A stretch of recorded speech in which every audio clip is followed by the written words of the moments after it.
When frozen food was first introduced into the marketplace, there was a backlash. Mary McCarthy maligned it in literature, and there was distrust among the populace. The idea of not shopping for food every day, fresh food and produce every day, was abhorrent. In our time, a lot has been foisted upon us in the name of science. And now we have transgender flying in the face of biology, all justified by politics instead of reality. There's no diversity in labeling everyone as a thing or a letter in the alphabet because we're all so much more than just one thing.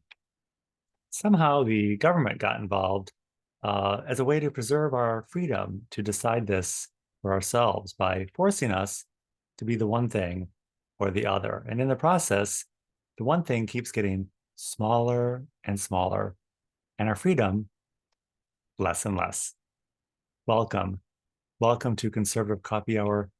I'm Stanley Smith. At Conservative Coffee Hour, we're trying to preserve every moral and social virtue, whatever that is. It often seems like when we choose one thing, we have to give up something else. We all want to mitigate the ill effects of that. But somehow the government got involved in mitigating it on our behalf. And that's where it took a turn for the worst.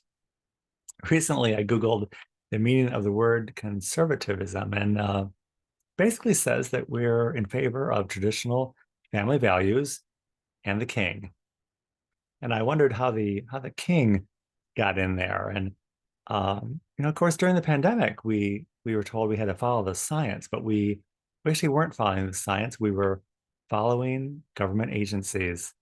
Dr. Fauci wasn't so much a man of science as he was the head of a large government agency, the CDC.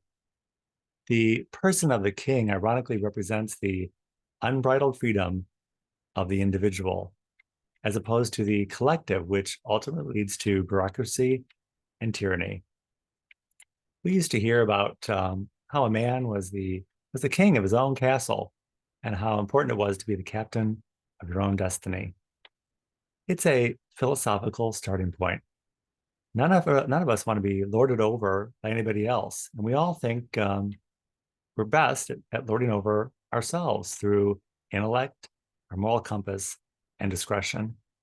We believe we're smart enough to figure it out, but we've been dumbed down to think we can fix everything by voting good people into office, when in fact, we're facing a much more insidious creature. Last week, our guest Paul Engel inadvertently explained why this is so. Paul said that in his estimation, 90% of government agencies never had the right to exist, and they operate independently from accountability and act as a power unto themselves. This was helpful because it put a face on the infamous they and the deep state. We're inviting Paul back this Saturday to continue our conversation and to take questions. Questions like, what is the remedy to illegal overreach by government? How do we take the money out of politics? And what does fiscal responsibility actually look like? Paul also said there is a difference between what is constitutional and what is judicial opinion. A symptom of being dumbed down in our time is when we cling to party, ideology, or precept. But more important, the idea and need that we feel somehow we need a savior from outside to come in and save us. Paul pointed out that President Trump was not really a constitutionalist. And we know from our libertarian friends who talk to us here that they don't really consider Trump fiscally conservative either. So it occurred to me on the call that for good or for bad, we probably conflate a lot of things onto Mr. Trump. And when we realize this, we can see how the other side can see him as a potential tyrant. When I was pushing Paul to say that Trump or a person like Trump was needed at this time to break through the noise, Paul, he wasn't he wasn't biting on that line, but he did instead share quotes from Hamilton and Jefferson, and those fell on our ears today, as although eloquent and lovely and profound in many ways, It sounded like a cross between a prescription and a legal brief. So, what gets people's attention in today's world? It's probably something more akin to a soundbite. In the story of the Bible, it's the story of the Hebrew people, and the Hebrew people hear the voice that's particular to them. The Bible is a bunch of sound bites from God. And the soundbite is God, and God is the law, and God counted the law by fulfilling the law in the person of Christ. In our time, the law is subverted by what is legal, and we're waiting for a savior, even if he's not fiscally conservative or a constitutionalist.